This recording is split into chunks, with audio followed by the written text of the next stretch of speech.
Welcome to another installment of The Honest Hour. That's right. And what is the Honest Hour, Mr. Alba? This is our video blog that is all in and about the real estate industry in the Denver metro area with a no spin environment on it, right? We are just presenting the information and our thoughts on it, but staying away from trying to spin it in any negative type of a way. We are talking today about 2023 proposed legislation that could potentially impact Colorado landlords. This is not unexpected, gang, right? We see nationwide, as we've seen sales prices go up and values of properties go up, we've also seen the rents skyrocketing.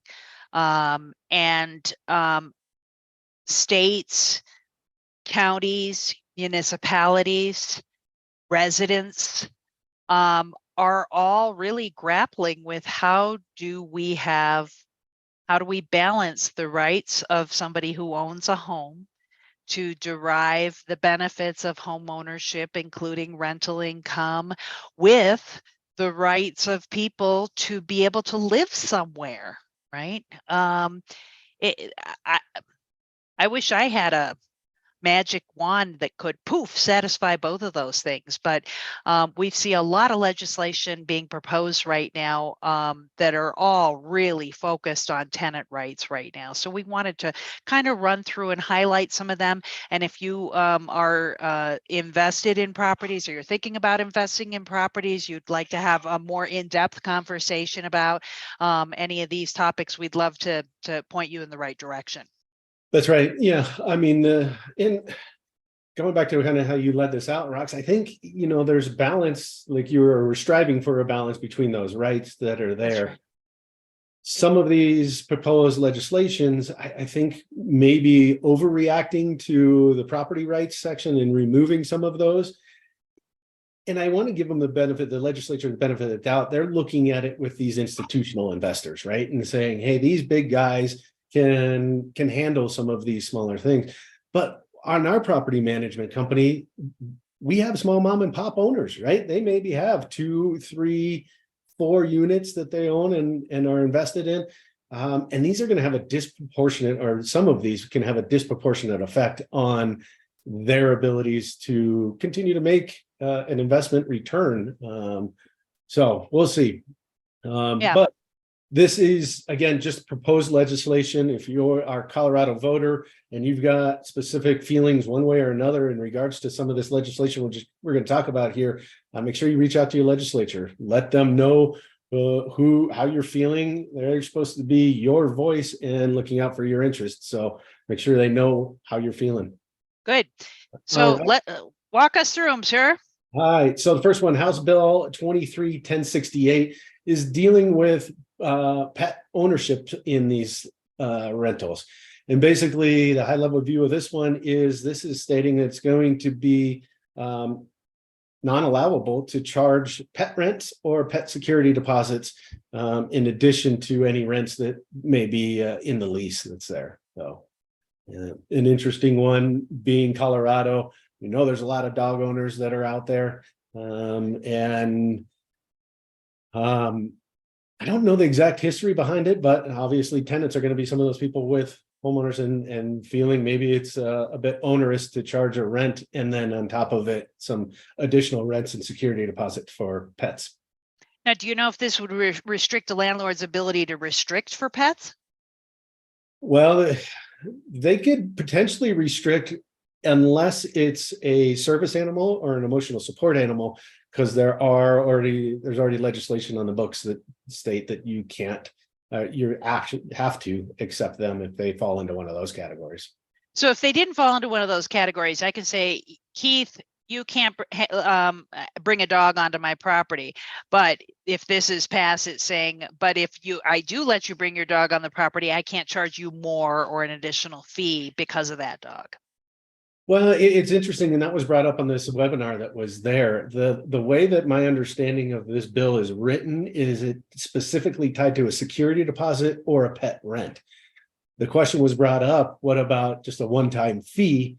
And the attorneys that were running it were, well, that's an interesting question. We'll see how that all plays out, right? So there's still potential that someone can say, oh, you have a pet, that's additional wear and tear on my property, and so I'm going to charge you this one-time fee. As long as you don't call it a pet rent or a security deposit, my understanding is that would be a little bit of a loophole or a way around this legislature as That's it's right. currently written, right? So it's still going through iterations and debates down at the Capitol. So who knows what it's going to look like at the end, but in its current form, you could charge a fee, just not a rent or a security deposit.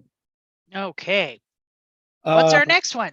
Next one is House Bill 23-1095, prohibited provisions in the rental agreements. So basically restricting some of these clauses that can be put into a lease and executed. If you have it in your lease, then it's basically going to void those provisions of the lease and make them unenforceable moving forward. Some of the stuff was, in our state approved contracts that we have what we call a shifting provision. So if the parties get in a dispute and end up in a lawsuit, the way that the contract reads is the prevailing party shall get their attorney's fees and court costs awarded, right? There is no state approved lease for use with real estate. So everybody's open to be able to generate their own or have their attorneys generate their own. And so some of these landlords were putting things in there that basically was a one-way provision saying, hey, if I have to sue you, you're agreeing to pay my court costs and attorney's fees, but it wasn't a reciprocal one, right? So if they lost, that obligation was not a part of the landlord at that point. So they're that type of restriction. Right. Okay. Just trying to make these leases a little bit more equitable for all parties that are entering into them. All right. All right. 23-1099 is the portable screening report for residential leases. And this is essentially saying, well, let me back up. When a tenant applies, there's usually some sort of a screening process that they're put through, whether that's just credit reports, there could be backgrounds, background screenings, criminal screenings, things along those lines. Each landlord and or property management company has different systems and things that are along those lines. The law currently states that these management companies or these landlords can't charge anything more than what their costs are. So $25 for a credit report, that's you can only charge $25 to the applicant. That's right. So it's got to be a direct pass through. This proposed legislature, this 1099, is saying that if a tenant has their own screening report, they can deliver that to the property manager or the landlord, and that property manager or landlord is going to be forced to use that report in the screening of the tenant. I see it's a little dicey. Yeah, I see opportunity for potential fraud to be out there, right? We saw it with the vaccination cards, fraudulent ones just pop up. So why wouldn't somebody just start creating these fake reports out there and putting them in there, which puts landlords and their assets in very risky situations. Who knows how detailed that report may be? Let's say it is an actual credible one, but it only pulls credit and doesn't have the background or the criminal screening that's a part of it. Landlord's going to be forced to use that, even if it's part of their screening criteria, that they don't house somebody with less than had the credit, so criminal background within the last 2 years or something along those lines. Right. They might be letting somebody with that they wouldn't otherwise let into their property. Yeah. So that one's a little bit scary, but we'll see what happens there. House Bill 23-1115 repeals the prohibition on local residential rent controls. Currently in the state of Colorado, across the state, it is unlawful to have any sort of rent controls. If this bill passes, it would allow jurisdictions, municipalities, counties, cities, things along those lines to enact some sort of rent controls in the future, which would limit the ability for a landlord to bring a property up to the current market rents in the event that they were under rented at the time. Very interesting. How about HB 23-1120? 1120, yeah, that's the eviction protections for residential tenants. This is just basically going to be granting some additional protections for tenants in the eviction process.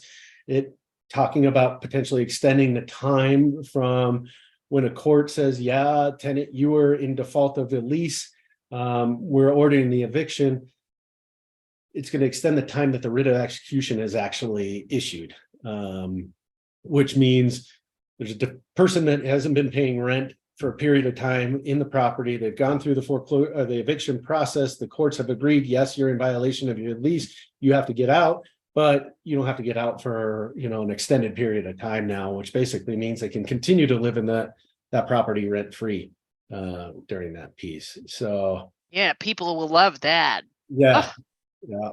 So that one could cause some major problems, right? Especially for a landlord. If it's at one or two mom or pop, they have their own mortgage that they're going to be paying, and now they're going to have to pay these investment properties that the tenant was supposed to be paying on. They're going to have to, so that could cause some issues for some landlords there. House Bill 23-1171, just cause requirement eviction of residential tenant. This is basically another scary one in my situation or my position. It basically says, hey, if you have a performing tenant and they're doing everything in accordance to the lease, at the end of that lease term, if there's no substantial violations and they've been current on the rent, landlord would be obligated to release or extend the term of that original lease back to that tenant, right? at the same terms? They could, well, depending if there's rent control, potentially push it up to that, piece. But there was not clear wording in there on whether or not there was going to be limits on that piece. But there is laws in place that does state that the landlord only can raise rents one time in a 12-month period for the same tenant, and they can evict a tenant with the idea of trying to go out and find a new tenant for more money. Right. During that 12-month period. The other thing in this one, it says there is some carve outs for what they consider just cause. So at the end of that lease, let's say as the landlord, you wanted to move back into your property, you sold your other place and you were going to go back into the rental unit. You or a family member or something along those lines, that would allow you to not extend that lease. So you could get the tenant out, non-renew their lease. But in certain situations, you would have to pay a relocation fee to that tenant, somewhere between 1 and 3 months rent, the rental amount on that piece. So Nice. right. Nice. Yeah. Happy times. Fun stuff. House Bill 23-1186, remote participation in the residential evictions, just basically granting the right for people to appear via Zoom or electronically in court for hearings along those lines. The attorneys that I listen to, they are landlord focused attorneys, so very biased in that sense. I get that. They didn't like this one too much. They like being able to have the witness and the tenant right there in the court. You can get a better feel if they're being honest. They were saying the judge can get a better feel in terms of that sort of stuff versus this virtual things. And so they were opposed to this just because they want to be able to have that ability to get body language and stuff in person versus over the phone. And finally, we got House Bill 23-1190, affordable housing right of first refusal. Kind of as you were talking about at the start of this whole Honest Hour Rocks about affordability and cost and those sorts of things, we have an affordability issue out there right now. House prices have appreciated, rents have appreciated along with that.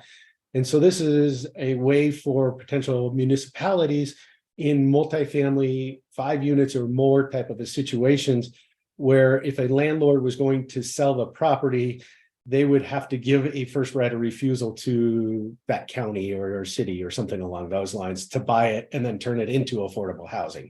Oh, interesting. Interesting. The surface, okay, it's helped try and solve this situation and that problem. The big issue I have with this one is the timeline of events, right? You have to put them on notice and then they're going to make a determination whether or not they want to buy it. That's something like 60 days. And then there's another 120 days where they have the right to do their due diligence and investigation, and then another period of time in order to close on it. So that full timeline was out to 6 months, I think. Right. So if this passes and you're in a jurisdiction that wants to use this, as a seller, you're going to have to get way ahead of the ball, right? Yeah. And put them on notice early saying, hey, I'm looking to sell it. and go through at least that front process of it. Do they want to buy it? Let them do their due diligence on it before bringing it to the market. Because if there's an investor buyer out there, a private buyer out there today that wanted to buy that same unit, they're not going to wait 6 months for the city or county to determine whether or not they're going to execute on that first right of refusal. They're going to move on. They're going to go find their next one. So there's going to have to be some lead time or some forework done by those landlords in those jurisdictions that has this kind of some forward thinking or forward looking pieces. Well, gang, that's kind of a legislative overview. We love having the dome. We call him Keith Alba Dome because that magnificent dome of his, check it out. Hey, if you like this content, the majority of folks who watch religiously what we do are not subscribed. Here comes the lip. Oh, So hit that subscribe button, hit the little bell so you get notification. Share this with folks. Hit the like and subscribe. It gets this material into a lot more people's hands. well, thanks, folks. We'll see you next time.